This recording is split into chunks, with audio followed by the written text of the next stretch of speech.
Well, good morning.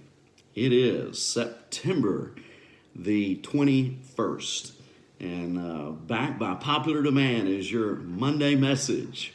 I think I had all of two people say they missed these. I'm just kidding.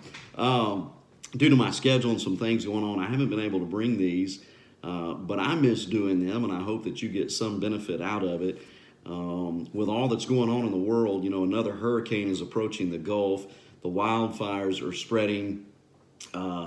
We have protests and riots, and we still have coronavirus going on. With all the things going on, you have a lot of people saying, what's next? Be careful what you ask for. But it reminds me of Jesus addressing the issue of people asking for a sign. There are people that just need to have all the evidence laid out before them. And sometimes you just wonder, what is it going to take to get that person's attention? What is it going to take to get that person to wake up? And that's kind of what Jesus referenced here in the Gospel of Matthew chapter 12, when it tells us in verse 38 that some of the Pharisees and teachers of the law said to him, "Teacher, we want to see a miraculous sign from you." Now, this is 12 chapters into the Gospel of Matthew, so there's already been some miracles, there's already been some signs, and yet they're saying, we need another sign.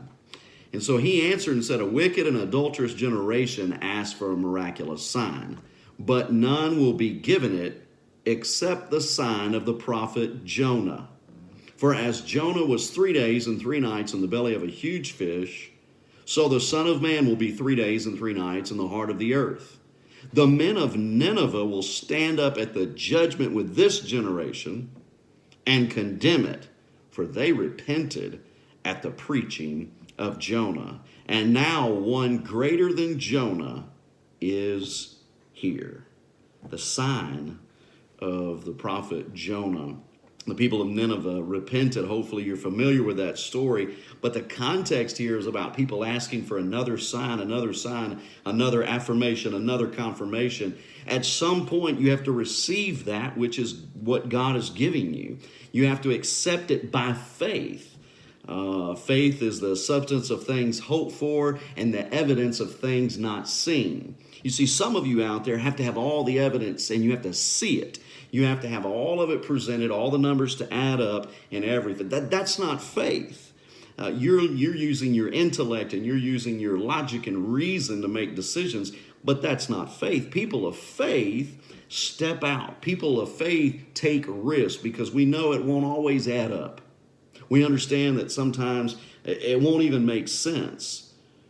But that's faith, when you step out and when you serve and when you do, even when sometimes it doesn't make sense. I mean, how many times in the Bible do we read about people that went against the grain, that did something unorthodox? And that's what the church is missing today. We need people of faith.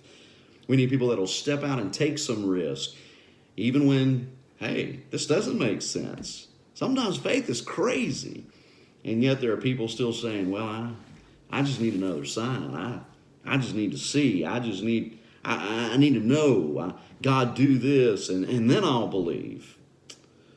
Listen, with all that's going on in the world, I hope that your faith is secure, and I hope that you're making sure that you know where you'll spend eternity, because eternity is not one of those things you want to be halfway right about. Eternity is not one of those things you want to hope you're right, cross your fingers about it. Eternity would be a long time to spend somewhere not believing and not trusting and not fully knowing. So today, I hope your faith is secure. I hope you stay prayed up, stay faithful, stay focused. Be looking. It's all around us. And now step out in faith. God bless you.